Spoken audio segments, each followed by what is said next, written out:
Selama hampir 2000 tahun, dia disembah sebagai dewa perang. Kalian mungkin mengenalnya dari cerita novel atau video game. Pria berwajah merah yang mengayunkan tombak naga hijau raksasa mengikat sumpah persaudaraan di Taman Persik dan diberi hadiah wanita-wanita cantik oleh musuhnya. Tapi lupakan semua dongeng itu. Sejarah aslinya jauh lebih gelap dan jauh lebih mengerikan.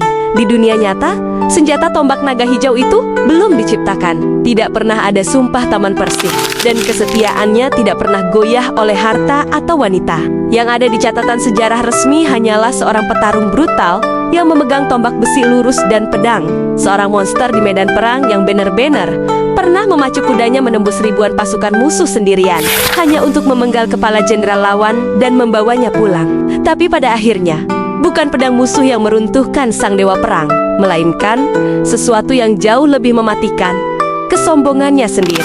Inilah kisah nyata Guan Yu, fakta sejarah murni tanpa bumbu fiksi.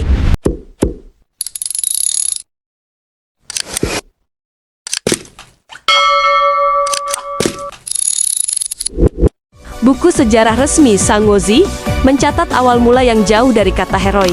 Sebelum menjadi jenderal, Guan Yu adalah seorang buronan. Dia terpaksa kabur meninggalkan kampung halamannya di wilayah Hedong karena sebuah kasus hukum dan hidup dalam pelarian sebagai orang buangan. Takdir membawanya ke wilayah Zhuo.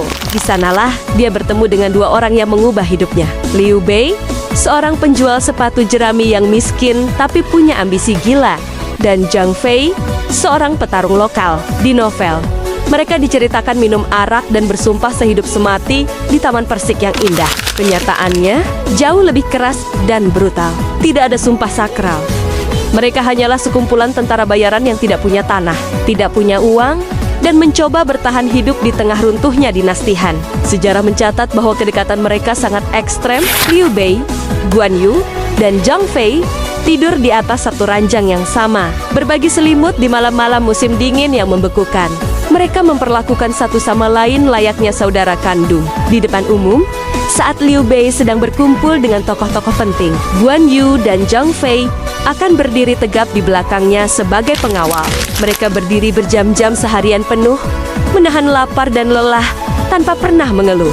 Ini bukan sekadar loyalitas buta, ini adalah ikatan emosional survivor, orang yang bertahan hidup. Di tahun 2006 awal itu, Liu Bei adalah panglima perang yang selalu kalah. Dia kehilangan pasukannya, kehilangan wilayahnya, dan harus berpindah-pindah mengemis suaka kepada panglima besar lain seperti Gong Sun Jian, Tao Chen, dan Yuan Shao. Logikanya, prajurit manapun akan lari meninggalkan komandan yang selalu kalah. Tapi Guan Yu tetap tinggal. Kesetiaannya tidak bisa dibeli dengan jabatan atau koin emas. Tapi, ujian kesetiaan terbesar bagi Guan Yu baru akan datang ketika dia akhirnya tertangkap oleh panglima perang terkuat di Tiongkok, Cao Cao. Tahun 200 Masehi, pasukan miskin Liu Bei akhirnya hancur lebur, disapu bersih oleh kekuatan raksasa Cao Cao. Liu Bei kabur menyelamatkan diri, meninggalkan Guan Yu yang terpojok dan akhirnya menjadi tawanan perang. Disinilah novel sering mendramatisasi cerita. Ada mitos bahwa Cao Cao mencoba menyuapnya dengan kuda red hare dan puluhan wanita cantik. Tapi sejarah resmi menolak fiksi murahan itu. Faktanya, Cao Cao memang sangat mengagumi Guan Yu. Sebagai gantinya, Cao Cao memberinya gelar jenderal letnan dan harta kekayaan yang melimpah. Tapi hati Guan Yu sedingin es. Dia terang-terangan berkata kepada Zhong Liao, "Utusan Cao Cao, aku tahu Tuan Cao sangat menghargaiku, tapi aku telah berjanji untuk mati bersama Liu Bei. Aku pasti akan pergi, tapi aku akan membalas budi Tuan Cao terlebih dahulu." Dan kesempatan membalas budi itu datang tak lama kemudian di pertempuran Baima. Pasukan Cao Cao tertahan oleh pasukan raksasa milik Yuan Shao yang dipimpin oleh jenderal andalannya, Yan Liang. Apa yang terjadi selanjutnya bukanlah adegan film aksi yang dilebih-lebihkan, melainkan kejadian nyata yang tercatat di dokumen sejarah Sanggozi. Dari kejauhan, mata Guan Yu menangkap panji dan payung kebesaran Yan Liang di tengah lautan musuh. Tanpa perintah, tanpa membawa pasukan besar, Guan Yu memacu kudanya sendirian ke arah ribuan prajurit musuh. Dia membelah barisan formasi musuh layaknya iblis yang lepas kendali. Ribuan prajurit terkejut dan kocar-kacir. Tepat di jantung pasukan lawan, Guan Yu menghunuskan tombak lurusnya, menusuk Yan Liang hingga tewas seketika. Dia turun dari kuda, memenggal kepala sang jenderal, mengikatnya di pelana, dan kembali memacu kudanya pulang. Puluhan ribu prajurit Yuan Shao hanya bisa terpaku ketakutan. tidak ada satupun orang yang berani melangkah maju untuk menghentikannya. Dengan kepala berdarah Yan Liang yang dilemparkan ke tanah, utang budi kepada Cao Cao telah lunas dengan cara yang paling brutal. Setelah kepala Yan Liang dilemparkan, seluruh Tiongkok tahu bahwa utang nyawa Guan Yu kepada Cao Cao telah lunas. Cao Cao yang cerdas langsung menyadari apa artinya ini. Dia tahu Guan Yu akan segera pergi. Sebagai usaha terakhir yang putus asa untuk menahannya, Cao Cao menghujaninya dengan lebih banyak hadiah. Emas perak, sutra kualitas tertinggi, dan gelar kebangsawanan Marquis dari Hanshu. Bagi jenderal biasa, kekayaan sebesar itu sudah cukup untuk membeli kesetiaan abadi. Tapi bagi Guan Yu, itu tidak ada artinya jika dibandingkan dengan ikatan emosionalnya bersama Liu Bei. Disinilah sejarah mencatat tindakan integritas yang paling gila di era 3 negara. Guan Yu tidak membawa kabur satu keping emas pun. Dia mengumpulkan semua harta, sutra, dan hadiah dari Cao Cao, menyegelnya rapat-rapat di dalam sebuah ruangan, dan mengembalikan stempel kebangsawanannya. Sebagai salam perpisahan, dia hanya meninggalkan sepucuk surat untuk Cao Cao, lalu pergi menunggang kuda sendirian untuk mencari tuannya, Liu Bei, yang saat itu tidak punya wilayah dan sedang mengungsi. Para jenderal Cao Cao meledak dalam amarah. Mereka merasa dihina. Mereka memohon kepada Cao Cao untuk mengirim pasukan kavaleri elit mengejar Guan Yu dan membunuhnya sebelum dia menjadi ancaman di masa depan.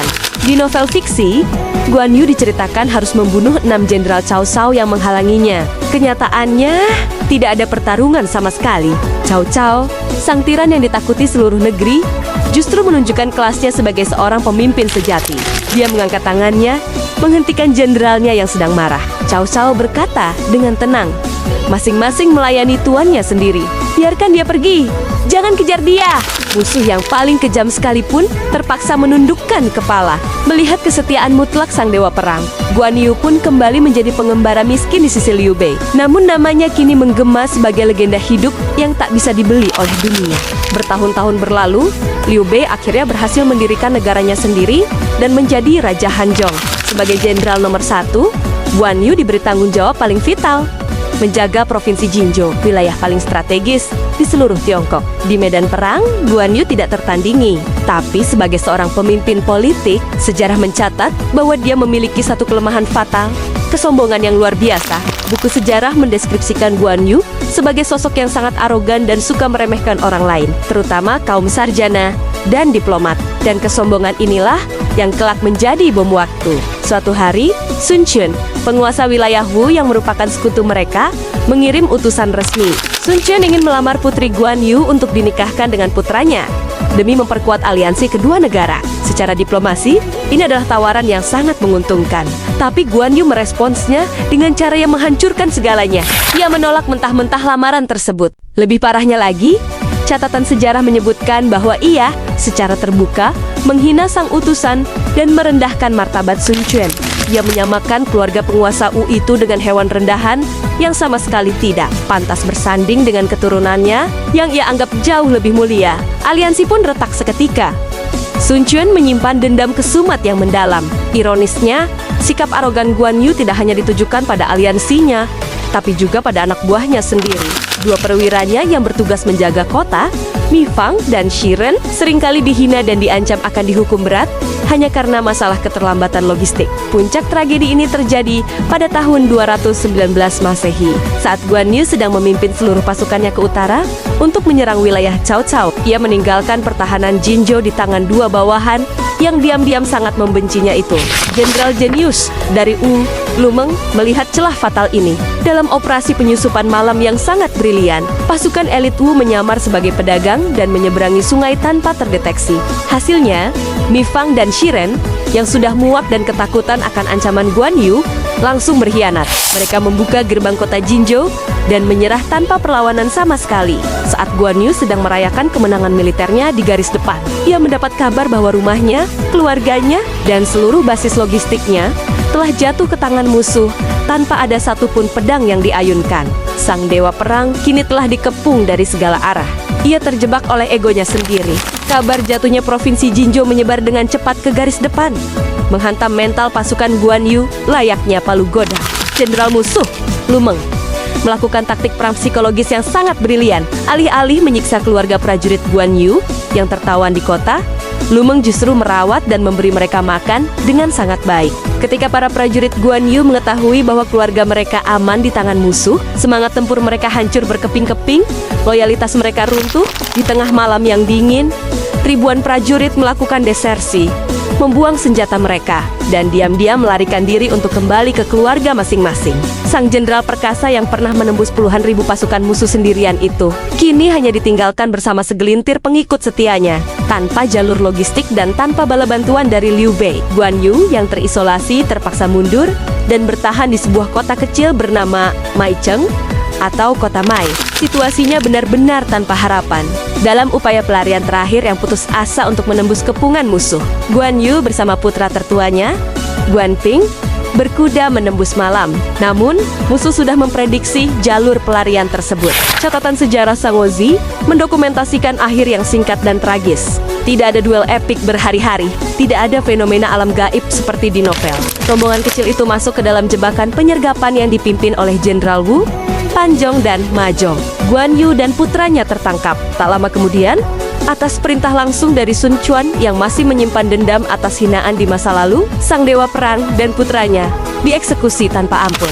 Untuk melempar kesalahan dan mengadu domba, Sun Quan mengirimkan penggalan kepala Guan Yu kepada Cao Cao di utara. Namun Cao Cao, sang rival abadi, menolak untuk merendahkan pria yang paling ia hormati tersebut.